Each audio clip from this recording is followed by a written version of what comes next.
There's a funny parallel between life and art in that we had these three young actors coming to join a pre-existing crew, and that exists, with the Horsemen. These three young magicians have always kind of idolized and actually were inspired to perform magic in the first place by the older generation. Hello, I'm Russ Milheim from The Direct. Thank you both for talking to me about the movie. Thank you, Russ. Great to be here. Agreed. Congratulations on the third entry in this franchise, bringing it back. It's been a second. Yep. Yeah. My first question for you both is, I think one of the key recurring themes in this film is the topic of generation, most notably the differences between generations. Can you both talk about how you wanted this movie to address kind of those generational rifts and just like what you wanted the story to say about it? Yeah, you go first. Or I'll say one thing. I mean, when we were putting the first movie together, one of the big conceptual ideas was to think of this group of magicians as a rock band, and to move away from people's earlier perceptions of magicians, which is this kind of thing and old fashioned and right. And so the first thing we said is they are the coolest rock band in the world. And I think in movie one, that's who they are. So if you extend that metaphor, after a band is cool and breaks and they've got a bunch of records, then for a while they start coasting and people start saying, they're just kind of doing what they used to do and it's a little cynical and they don't care about it as much. So if you think about what we did in the third movie, it's a new rock band, right? And these guys are up and coming and they've got an attitude and they don't listen to mom and dad's music and they've got their own music. And part of the clash is seeing, the old band and the new band have to realize that they both love music, and learn how to make music together. So I think that was part of it. Well, I mean, I think that there was a funny parallel between life and art in that we had these three young actors coming to join a pre-existing crew, and that exists, with the Horsemen. These three young magicians have always kind of idolized and actually were inspired to perform magic in the first place by the older generation. So it was fun to watch our young actors, act opposite Woody Harrelson, Jesse Eisenberg, Morgan Freeman, and feel that same sort of legacy of generations.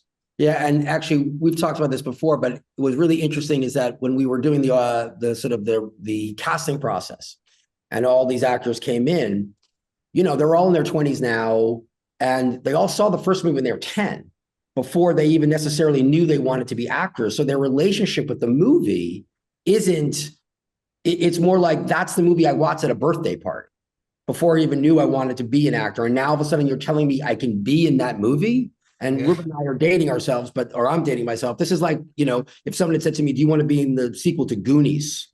Right? And I can't even believe it. What do you mean? That's the movie that I saw my mom, dropped me off at the theater and paid for the popcorn. And now I'm in the movie with those people.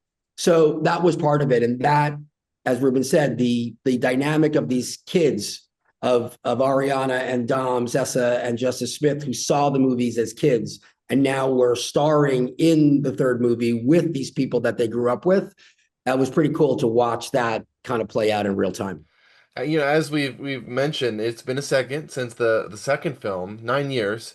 Coming back for this one, what were some of the key ways in which you really wanted this third one to up the ante and evolve the franchise, just across the board? I approached this movie as an outsider. Bobby is the person who birthed these were actually his idea. But I got the privilege of approaching the movies as a fan. So I thought to myself, what would I want to see as a fan of the franchise in this next installment? And how can we provide even greater spectacle, bigger tricks and illusions, more fun action than before? And so it was an exciting challenge to just think about how I might be able to raise the bar. And I think, the trick, as you know, on sequels is you never want to feel like you're just reskinning the movie. And that's a trap that sequels fall in. And as much as all of us that do this for a living, try really hard, you fall into it. And I think that when we did this movie, it was partially getting back to the core idea, which is they are magicians and they are doing these tricks for real. And so that was a big thing of Ruben's when we first started talking, which is like, what can we do and what can we capture in camera?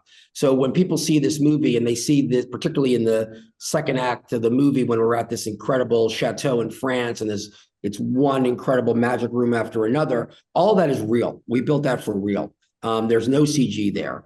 And really putting together the best team of real magicians and illusionists that we've ever put together, who really put the actors through boot camp. And, I'm not going to say this isn't Tom Cruise jumping off a cliff in a motorcycle, but it's the magic equivalent of that. I mean, that's a pretty good way to pitch it. And when Dom makes a diamond disappear, Dom's making a diamond disappear. Yeah.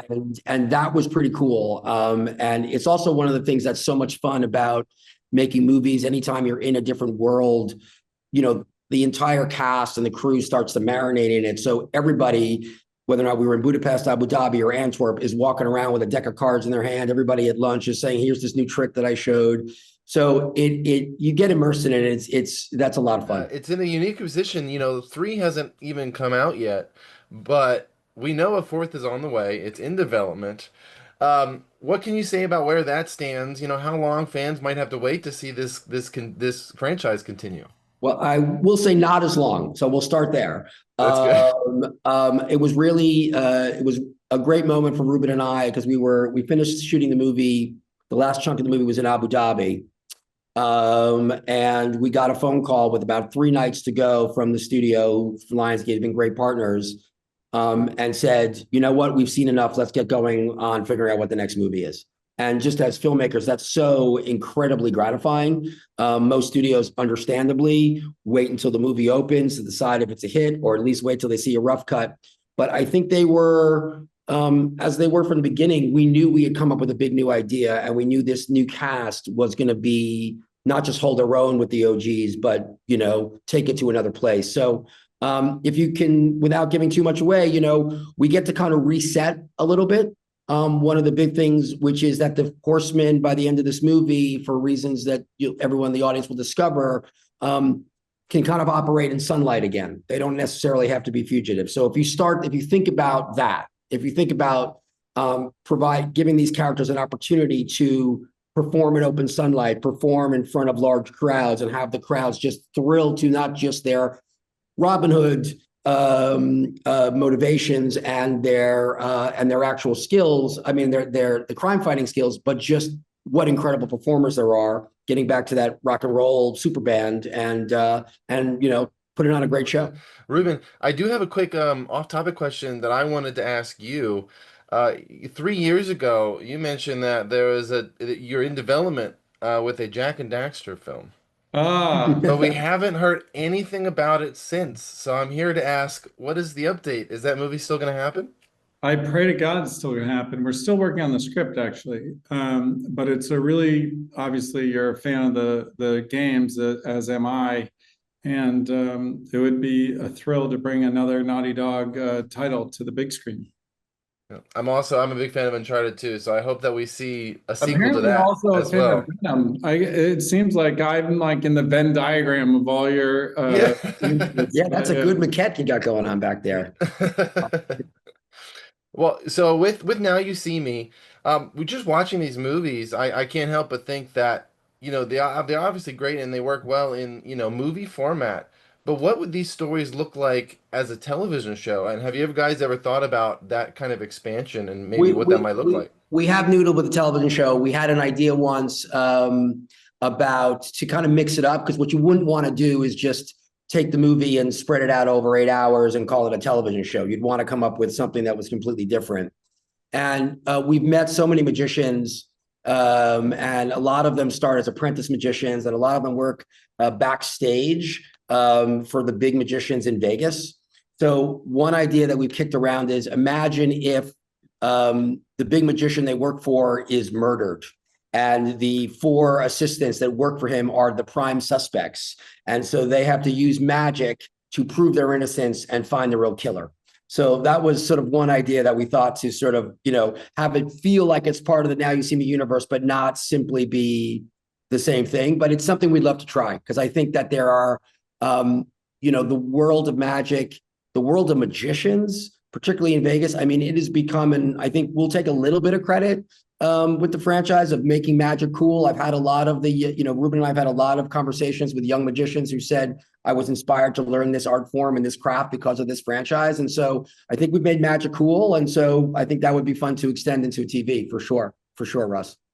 Ruben, did you have any thoughts on the TV show version of these people?